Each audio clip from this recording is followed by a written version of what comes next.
Good afternoon. At the outset, I would like to express my gratitude towards the Department of Medicine for inviting me for giving this talk. So this talk will be on sleep disorders in clinical neurological practice, a practical perspective. So this is a brief overview of my talk. I'll be dealing with an introduction, sleep physiology, normal versus abnormal sleep patterns, how do you evaluate a patient for a sleep disorder, some case scenarios, as well as patterns of involvement seen commonly in neurological diseases. So introduction, sleep medicine is relevant in both neurology as well as general medicine. Sleep is actually a very precisely orchestrated and complex state with distinct and mutually exclusive phases comprising both NREM and REM sleep. And it is important for both body and brain tissue restoration, for memory reinforcement, for neuronal network reinforcement, for gene expression and thermoregulation. And whenever there is an effect of disordered sleep-wake cycle, it can cause headache, aggravation of epilepsy, as well as systemic problems like hypertension. And as like any other cases, a proper history is paramount to a proper diagnosis of sleep disorder. So this is the normal sleep physiology. You have a awake stage, then you have stage 1 and stage 2 slow wave, stage 2 sleeps, from which the patient can transition to something known as a rapid eye movement or REM sleep, or it can transit to a slow wave sleep, your NREM sleep. So it's important to note that the slow wave sleep usually occurs within an hour of sleep onset, whereas the REM sleep mainly predominates towards the end of the nocturnal sleep period. And each sleep cycle actually comprises around 90 to 100 minutes, and it's more towards the early morning hours where you see more of a REM sleep pattern. So this is something known as a hypnogram, in which you chart out your sleep, and your NREM sleep comprises nearly 75 to 80% of the sleep. Your stage N1 is 3 to 8%, N2 is the predominant stage, around 50%. Then you have the slow wave sleep, N3 stage, and the REM sleep. REM sleep comprises around 20 to 25%. And as depicted before, as the sleep cycle deepens, like more towards the late night and early morning, you'll find that the duration of the REM sleep actually goes up. So everything, when a patient complains about a sleep-related problem, it's important to note that all variations actually need not be abnormal. It does not need to suggest a sleep disorder. You can have EEG arousal, especially in elderly people, in which the alpha intrusions come into the EEG patterns, and because of chronic pain, they might be insomnic. They could have periodic limb movements in sleep, especially in elderly, and children are very well known to have confusional arousals or benign behaviors. And it is important to note that the natural time of sleep onset usually advances by 30 minutes for every decade. Like as you grow more elderly, the time of sleep onset usually becomes earlier. So what is polysomnography? Polysomnography is actually a machine in which you perform sleep studies for proper diagnosis of sleep disorders. So the various components of a polysomnogram include something known as a EEG monitoring for staging of sleep. This is actually done by a software automated. However, you have to manually score the sleep as N1, N2, N3, and REM sleep. Then you'll have a pulse oximeter, you'll have a nasal airflow transistor, thermistor, you'll have a chest expansion and respiratory effort monitoring using an impedance plethysmogram. You have a snoring sensor, a body position monitoring, limb movement detector, and a chin EMG placed on the chin mentalis muscle. You have a video analysis of the whole night's recording. Very important to know that sometimes when you make the patient or the subject lie in the sleep lab, the first night you may not be able to get a proper recording. Sometimes you need 2 nights to allow for acclimatization and provide more valid information. And something which has come up late is home sleep testing, in which you can test for portable machines, mainly for diagnosis of obstructive sleep apnea, especially when the cases appear to be more straightforward for diagnostic purposes. So this is a snoring sensor in which you can have snoring producing sound. You have the nasal and oral airflow patterns to detect apneas and hypopneas, which will be coming to a subsequent slide. You have the chest and abdomen respiratory effort, the impedance plethysmogram, and you have the EMG, which is usually placed either on the tibialis anterior and the chin muscle to look for muscle activity, which also helps in staging sleep and sleep disorders. So whenever you're asked to evaluate a patient with sleep disorder, the first thing you have to do is to go across their sleep diary and sleep logs. There is something known as a sleepiness scale, Epworth sleepiness scale, which is an 8-point scale with a maximum score of 24. The drug history is very important. Like most of the time, these patients would have been already on antidepressants, which alter the sleep patterns and also aggravate limb movements. Polysomnogram is very essential, especially in diagnosis of hypersomnia, insomnia, as well as parasomnias, and for evaluation of sleep apneas, PLMS or periodic limb movement in sleep, REM sleep behavioral disorders, and narcolepsy. There's something known as multiple sleep latency test, in which you look at the time of wakefulness. Like sometimes, especially in patients with narcolepsy and hypersomnia, narcolepsy especially, the sleep latency could be very short. Like within 8 minutes of sleep onset, they could have a sleep onset REM, that is SOREM. It is characteristic of narcolepsy. And there is something known as actigraphy, which is almost like a watch which is tied on your wristband, in which you can characterize whether the patient actually is insomniac, has circadian rhythm disturbances, and also assess response to treatments. So going on to the hypersomnias, the classical syndromes where patients could complain of increased sleep include the sleep apneas, both obstructive and central, narcolepsy, and idiopathic as well as Klein-Levin syndrome. So whenever a patient comes with hypersomnia, it's important to exclude like patient is actually not sleep deprived, and secondary to that is hypersomnia, doesn't have a obstructive sleep apnea, doesn't have narcolepsy. All these need to be carefully looked at. So obstructive sleep apnea, it's very prevalent, especially both in males and females. The characteristic phenotype is that of central obesity with a narrowed palate as well as a receding chin. Children also can come with sleep apnea because of adenotonsillar hypertrophy, causing an obstructive pattern to the sleep apnea. Usual symptoms include, one is hypersomnolence. Then patients, when they wake up in the morning, they have a lot of early morning headaches, dry mouth, snoring, choking, and gasping at night. Especially these are noticed by the partners. And polysomnogram shows apneas, hypopneas, or respiratory event-related arousals. And the phenotype is something of obesity, hypoventilation syndrome. The importance of OSA is being recognized more and more, that presence of OSA actually leads to adverse cardiovascular and metabolic effects. Important to also know that OSA occurs more in the REM sleep because the tongue tone, the chin tone, everything comes down, the tongue falls back and obstructs the airway. And it is more when the patient is actually supine.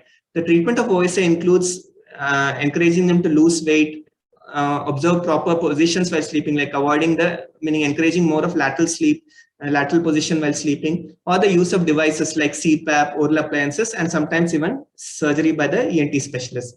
So this is how a polysomnogram in a obstructive sleep apnea looks. So this is the electroencephalography.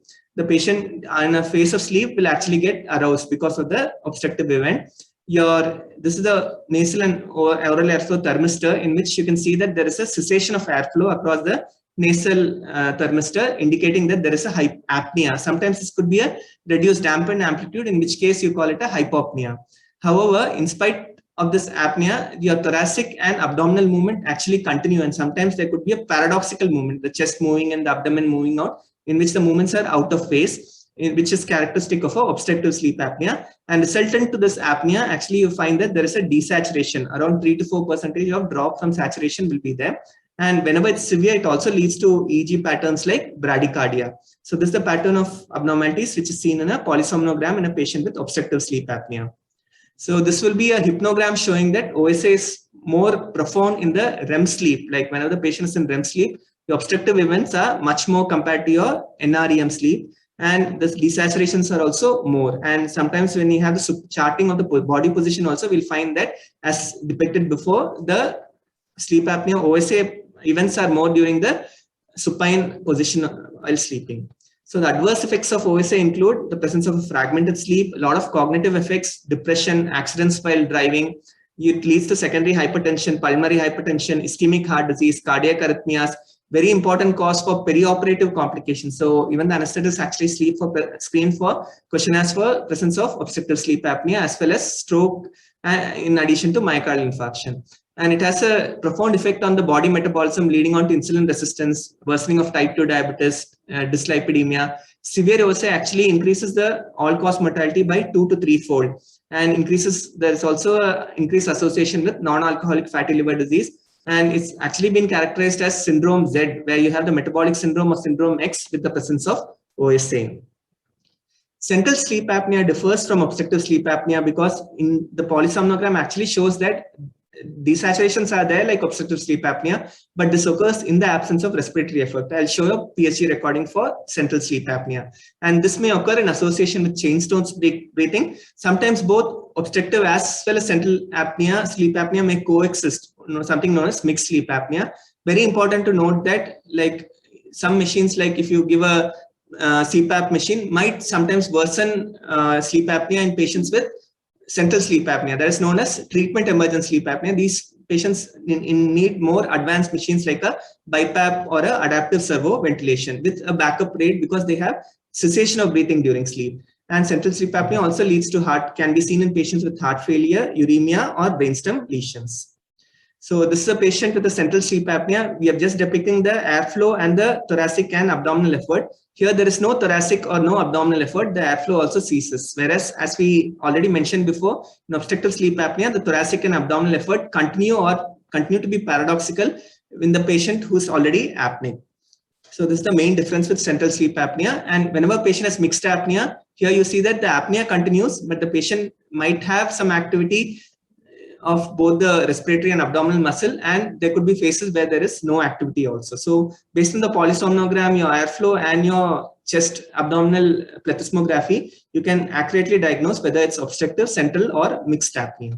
Now going on to narcolepsy, it can occur both in adolescence as well as in early middle age. It is due to loss of orexin-containing hypothalamic neurons. It has a very high disease HLA linkage preponderance. The characteristic symptoms include hypersomnolence or sleep attacks, excessive daytime somnolence, cataplexy, hypnagogic hallucinations, as well as sleep paralysis. This occurs because your REM in sleep, in which the muscles become atonic, this intrudes into your normal phases of wakefulness. And cataplexy is defined as whenever there is abrupt loss of muscle tone and the patient sometimes just falls down. This can be precipitated by emotion, by respiratory effort, or even, during this phase of cataplexy, usually your respiratory muscles and extraocular muscles are spared. And patients with narcolepsy can also have obstructive sleep apnea, obesity, various parasomnias, and periodic limb movements in sleep. So whenever a patient comes with narcolepsy, it's important to screen for toxicology, look for non-organic illnesses, etc., because the treatment of narcolepsy is CNS stimulants. And the diagnosis test, as mentioned before, is something known as a multiple sleep latency test, in which you look at sleep onset REM, which occurs within 8 minutes of sleep onset. Treatment for the EDS will be stimulants like modafinil, methylphenidate, which are sometimes abused by patients. And treatment for cataplectic attacks include use of tricyclics or SNRIs or sodium oxybutate.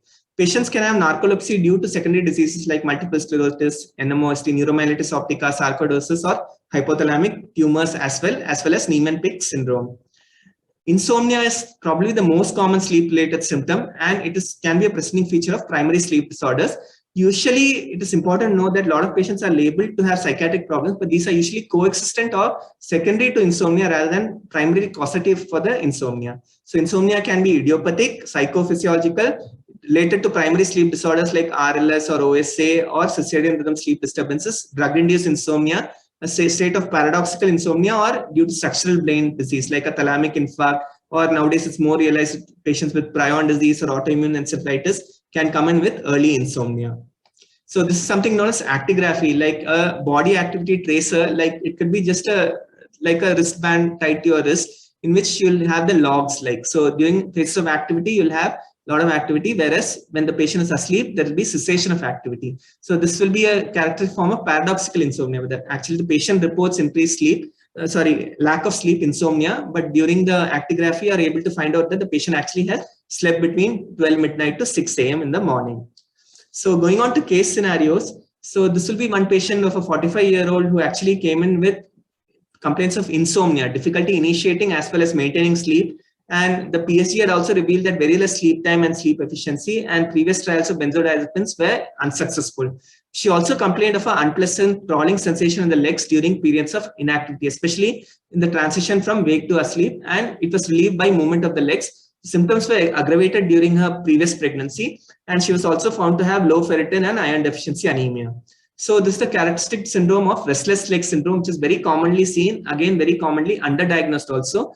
PSG is not necessary. It's just a history alone which gives the diagnosis of RLS. You can find that there's a lot of restless leg movement as indicated by the surface EMG, which is traced out from the tibialis anterior. The treatment of this includes minor medicines like clonazepams, gabapentin, or dopa medicines like dopamine and pramipexole, as well as sometimes IV iron is also given for correction of iron deficiency anemia.